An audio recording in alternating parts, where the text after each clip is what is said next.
In this video, we cover the many obstacles you encounter when skating outside and how to negotiate them safely. So skating outside, it's definitely different to skating in a rink. It's so unforgiving. So first things first is you're going to need all your safety gear, specifically knee pads and a helmet, because you fall over on the concrete and hit your head, bad. So you need all your safety gear.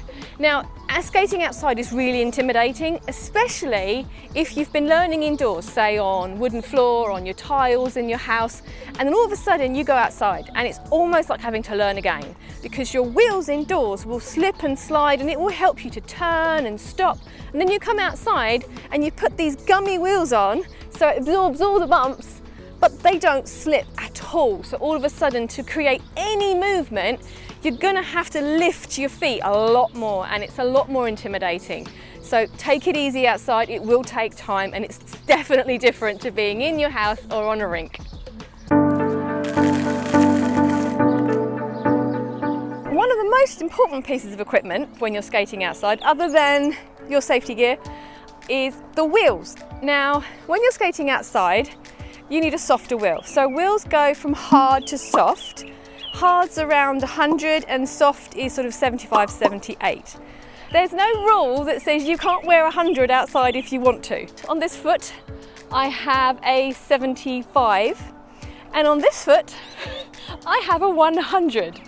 So just to demonstrate for you the difference in the ride. So I shall do the delicate, soft outdoor wheel first. So it's nice and gentle and it's smooth, it's absorbing all the bumps. And now for the 100. So it's not that it doesn't roll outside, it's just that it's rattling my bones and it's not very comfortable. But it depends what you're doing outside. This wheel will not move. So if I try and move my foot left to right, it really doesn't want to go anywhere at all. If I try and move this foot left to right, it's slippy, because the harder wheels have more slip, whereas the softer wheels are much grippier. So if you're going to try and do turns and things like that, it's going to be much easier in a harder wheel, and it's going to be much harder in this soft gummy wheel. You're going to have to almost jump your foot, whereas this one, you can slide your foot. So it's all personal preference, but definitely if you're going for a more comfortable ride, I'd recommend the 75, 78, 80, 90 at a push.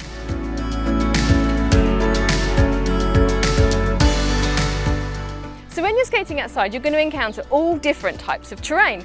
You'll have to experience it to know how your wheels are going to react. So as a beginner, I would hugely recommend that when you're out and about, to scout for skating areas and to literally walk there and put your skates on when you get to a safe area, because you don't want to be taken by surprise by a bit of terrain that your wheels don't roll on and you splat. Okay, so this is a really good example of some unusual terrain that you might encounter. So obviously that's not going to happen. Now, these are actually, you look like you could roll over them, but actually my kingpin drags on these. So the safest way to encounter them is to good old toe stops. When you're outside, your toe stops are invaluable. They will rescue you and save you from many an obstacle. Now, this is a great terrain. This is actually quite nice to skate on, but if this was all lumpy and bumpy, you can walk. If you have some grass beside you, then it's much more comfortable to actually walk on the grass, because you have less roll and the grass actually tends to be quite smooth compared to the rough pavement. Another really good skill to have for skating outside is the ability to bail to the grass.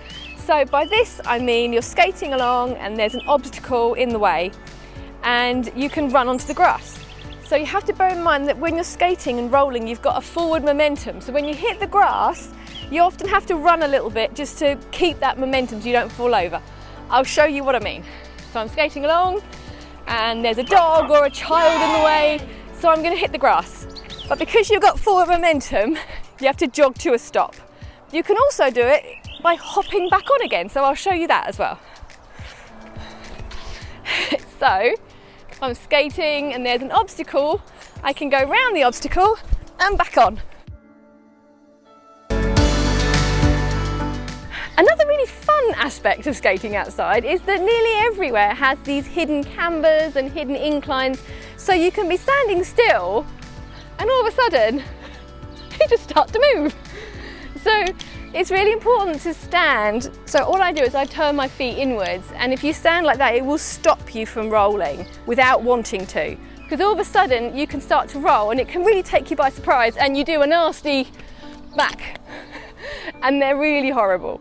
So always remember, outside you need to physically stop your wheels from rolling. So just turning your feet in is a really great way of doing that. You can put a little bit of pressure on the outsides here just to make sure you really don't go anywhere.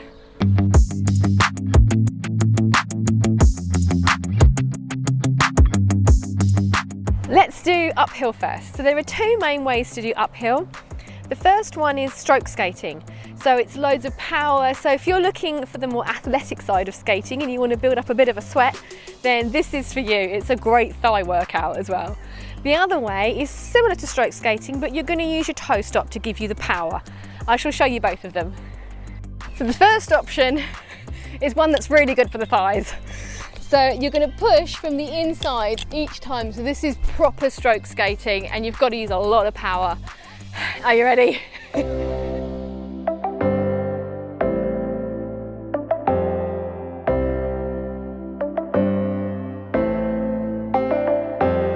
The other option is to do the same as stroke skating, but rather than pushing from the instep, this time you're going to push from the toe stop. So I shall show you this one as well. So this is more toe stop, toe stop.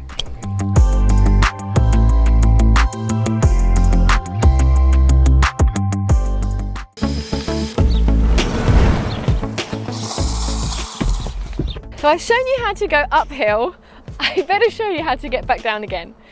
So there are three main ways to go downhill. Firstly, you need to be in the staggered stance. So again, you can use either foot in front, give you that nice platform so you're nice and safe. Now some hills are very steep and you need to brake almost the entire time. So I use the front two wheels on either foot just to drag them behind me. If you're a little bit more advanced, you can go down backwards and just use one toe stop. And the third one is carving, which creates like a slalom down the hill. But this works best if you've got a long, wide hill because you need quite a bit of space.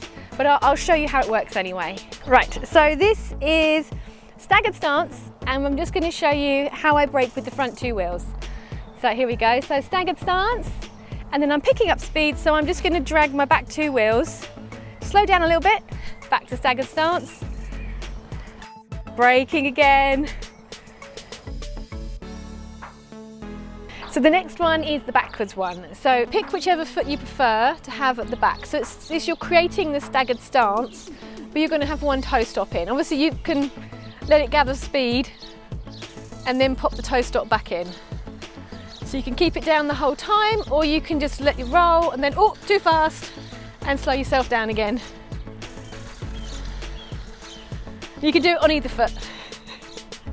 So the last one is carving. So I'll show you the technique. So basically this works because you're going horizontal across the hill, then you go down it for a little bit, then you turn. So every time you go horizontal across the hill, you lose the speed. So I'll show you what I mean. So I'm going to go down the hill, but I'm going to carve round. And then I'm going to carve again and again. So you see how every time I go horizontal, it slows me down. Let me just break down the actual carve so you know what each foot's doing. So basically the hard work is being done by the foot on the outside. So each time the foot, so when you're turning to the left, the right foot is doing all the work, and then when you turn to the right, the left foot's doing all the work. And on that outside foot, you're leaning on this instep. So you're almost doing this. But obviously it's much easier with 2 feet. So this foot's kind of along for the ride. So you want to release a bit of pressure here so this foot will go round. So what I do is I actually tend to lift the front wheel just to make it easier. It's like this.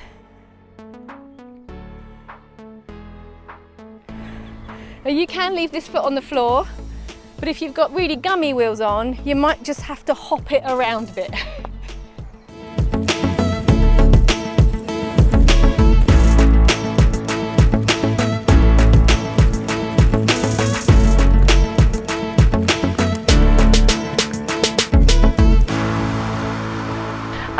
of the tips in this video help to make your outdoor skating experience a little bit more enjoyable. I'm Katie, you've been watching Skatey, and I'll see you next time. Bye!